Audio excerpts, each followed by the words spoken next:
ಆತ್ಮೀಯ ವಿದ್ಯಾರ್ಥಿಗಳಿಗೆ ಸ್ವಾಗತ. ನಾನು ಚಿದಾನಂದ ಬಡ್ಗೇರ್, ಆನಂದ್ ಎಜುಕೇಷನ್ ಅಕಾಡೆಮಿಯಿಂದ ಮಾತಾಡ್ತಾ ಇದ್ದೀನಿ. ನಾವು 8ನೇ ತರಗತಿ, 9ನೇ ತರಗತಿ, 10ನೇ ತರಗತಿ ಮತ್ತು PUC ಪ್ರಥಮ ವರ್ಷ ಮತ್ತು ದ್ವಿತೀಯ ವರ್ಷದ ವಿದ್ಯಾರ್ಥಿಗಳಿಗೆ ಕನ್ನಡದಿಂದ ಸುಲಭವಾಗಿ ಇಂಗ್ಲೀಷ್ ವ್ಯಾಕರಣವನ್ನು ಕಲಿಯೋದ್ರ ಬಗ್ಗೆ ವಿಡಿಯೋಗಳನ್ನು ಮಾಡ್ತಾಯಿದ್ದೀವಿ. ಹಿಂದಿನ ವಿಡಿಯೋದೊಳಗೆ ಪ್ರಿಪೋಸಿಷನ್ಸ್ ಮತ್ತು ಕೈಂಡ್ಸ್ ಆಫ್ ಪ್ರಿಪೋಸಿಷನ್ಸ್ ನಾವು ಕಲ್ತಿದ್ದೀವಿ.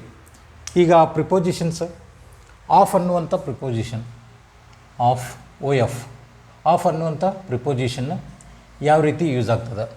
ಆಫ್ ಇಂಡಿಕೇಟ್ಸ್, ಅದರಲ್ಲಿ first part separation in time and distance. Separation in time and distance ಅಂದರೆ ಕಾಲ ಮತ್ತು ದೂರುಗಳನ್ನು ವಿಂಗಡಿಸಿ ತಿಳಿಸುವಲ್ಲಿ ಬಳಸಲಾಗುವುದು. ಕಾಲ ಮತ್ತು ದೂರ, ಟೈಮ್ ಸಮಯ ಮತ್ತು ಡಿಸ್ಟನ್ಸ್ ದೂರ ವಿಂಗಡಿಸಿ ತಿಳಿಸುವಲ್ಲಿ ಈ ಒಂದು ಆಫ್ ಅನ್ನುವಂಥ ಪ್ರಿಪೋಸಿಷನ್ ಯೂಸ್ ಆಗ್ತದೆ. ಫಾರ್ ಎಕ್ಸಾಂಪಲ್ ಹೇಳಬೇಕಂದ್ರೆ, after 2 years of marriage she had a child. After 2 years of marriage, after 2 years of marriage she had a child ಅಂದರೆ 2 ವರ್ಷಗಳ ನಂತರ ಅವಳು ಮಗುವನ್ನು ಪಡೆದುಕೊಂಡಳು ಅಂತ. ಆಫ್ ಅನ್ನುವಂಥ ಪದ ಟೈಮನ್ನು, ಕಾಲವನ್ನು ತಿಳಿಸುವಂಥ ಪದ. ಇನ್ನು Karnataka is to the south of Maharashtra. Karnataka is to the south of Maharashtra. South of Maharashtra, ಮಹಾರಾಷ್ಟ್ರದ ದಕ್ಷಿಣ ಭಾಗಕ್ಕೆ ಇದೆ ಅಂಥೇಳಿ. ಈ ರೀತಿ separation in time and distance ತೋರಿಸುವಾಗ ನಾವು ಆಫ್ ಅನ್ನುವಂಥ ಪ್ರಿಪೋಸಿಷನನ್ನು ಬಳಸ್ತೀವಿ. ಅದು ಕಾಲ ಮತ್ತು ದೂರುಗಳನ್ನು ವಿಂಗಡಿಸಿ ಹೇಳುವಲ್ಲಿ. ಅದೇ ರೀತಿ ಒರಿಜಿನ್ ಅಂದರೆ ಮೂಲ ಅಥವಾ ಯಾರದ್ದು ಎಂದು ತಿಳಿಸಲು ನಾವು ಆಫ್ ಅನ್ನುವಂಥ ಪ್ರಿಪೋಸಿಷನನ್ನು ಬಳಸ್ತೀವಿ. ಯಾವ ರೀತಿ ಅಂದರೆ, ದ ಪ್ಲೇಸ್ ಆಫ್ ಶೇಕ್ಸ್ಪಿಯರ್ ನಾಟಕಗಳು ಆಫ್. ಇದು ಒರಿಜಿನಲ್, ಯಾರ್ದದ ಒರಿಜಿನ್ ಶೇಕ್ಸ್ಪಿಯರ್ ಬರೆದಂಥ ನಾಟಕಗಳು ಅಂತ. The place of Shakespeare. The novels of Bhyrappa, ಅದು ಯಾರ್ದು? ಭೈರಪ್ಪ ಅವ್ರಿಗೆ ಸಂಬಂಧಪಟ್ಟಂಥ ನಾವೆಲ್ಸ್ ಯಾರ್ದು ಅಂತ. The house of our teacher, the house of our teacher. The people of Shivamogga, ಶಿವಮೊಗ್ಗದ ಜನರು, ಶಿವಮೊಗ್ಗದ ಜನರು. ಆಫ್ ಅನ್ನುವಂಥ ಪದ ಇಲ್ಲಿ ಒರಿಜಿನ್, ಮೂಲ ಅಥವಾ ಯಾರದ್ದು ಎಂದಳು ತಿಳಿಸುವಲ್ಲಿ ಉಪಯೋಗ ಆಗ್ತದೆ. ಇಲ್ಲಿ ಟೈಮ್ ಮತ್ತು ಡಿಸ್ಟನ್ಸ್, ಕಾಲ ಮತ್ತು ದೂರಗಳನ್ನು ವಿಂಗಡಿಸಿ ಹೇಳುವಲ್ಲಿ ಆಫ್ ಅನ್ನುವಂಥ ಪದ ಯೂಸ್ ಆಗ್ತದೆ. ಇಲ್ಲಿ ಮೂಲ ಅಥವಾ ಯಾರದ್ದು ಎಂದು ತಿಳಿಸಲು ಇಲ್ಲಿ ಆಫ್ ಅನ್ನುವಂಥ ಪ್ರಿಪೋಸಿಷನ್ ಯೂಸ್ ಆಗ್ತದೆ. ಅದೇ ರೀತಿ ಕಾರಣ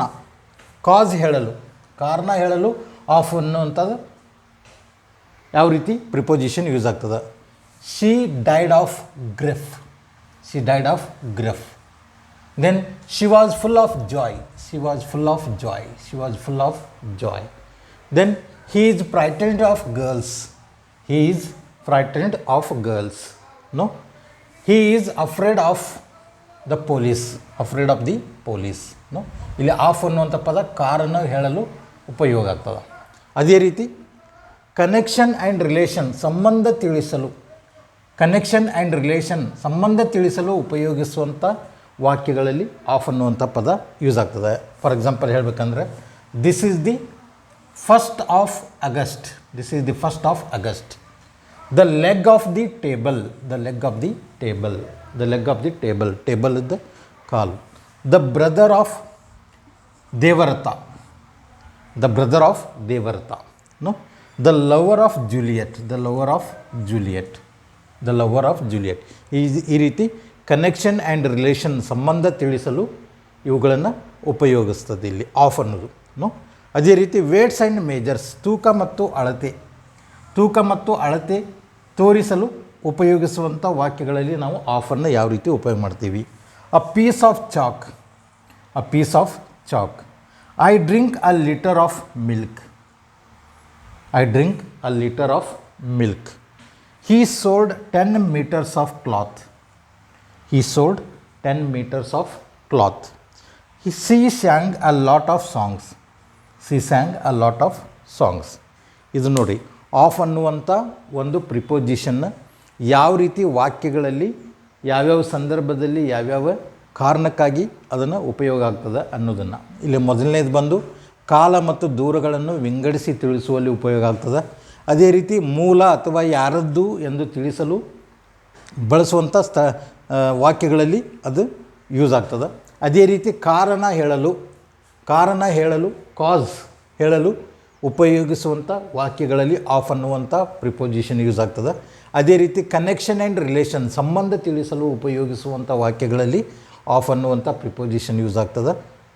ಅದೇ ರೀತಿ ವೇಟ್ಸ್ ಆ್ಯಂಡ್ ಮೇಜರ್ಸ್ ತೂಕ ಮತ್ತು ಅಳತೆ ತೋರಿಸಲು ಉಪಯೋಗಿಸುವಂಥ ವಾಕ್ಯಗಳಲ್ಲಿ ನಾವು ಆಫ್ ಅನ್ನುವಂಥ ಪ್ರಿಪೋಸಿಷನನ್ನು ಯೂಸ್ ಮಾಡ್ತೀವಿ. ಈ ರೀತಿ ಆಫ್ ಅನ್ನುವಂಥ ಒಂದು ಪ್ರಿಪೋಸಿಷನ್ ಈ ಎಲ್ಲ ಸಂದರ್ಭಗಳಲ್ಲಿ ಉಪಯೋಗ ಆಗ್ತದೆ. ಈ ಒಂದು ವಿಡಿಯೋ ನಿಮ್ಗೆ ಅರ್ಥ ಆಗಿದೆ ಅಂತ ತಿಳ್ಕೊಂಡಿದ್ದೀನಿ. ಲೈಕ್ ಮಾಡಿರಿ, ಶೇರ್ ಮಾಡಿರಿ, ಸಬ್ಸ್ಕ್ರೈಬ್ ಮಾಡಿರಿ ಅಂತ ಹೇಳ್ತಾ ಈ ವಿಡಿಯೋ ಮುಗಿಸ್ತಾ ಇದ್ದೀನಿ. ಧನ್ಯವಾದಗಳು.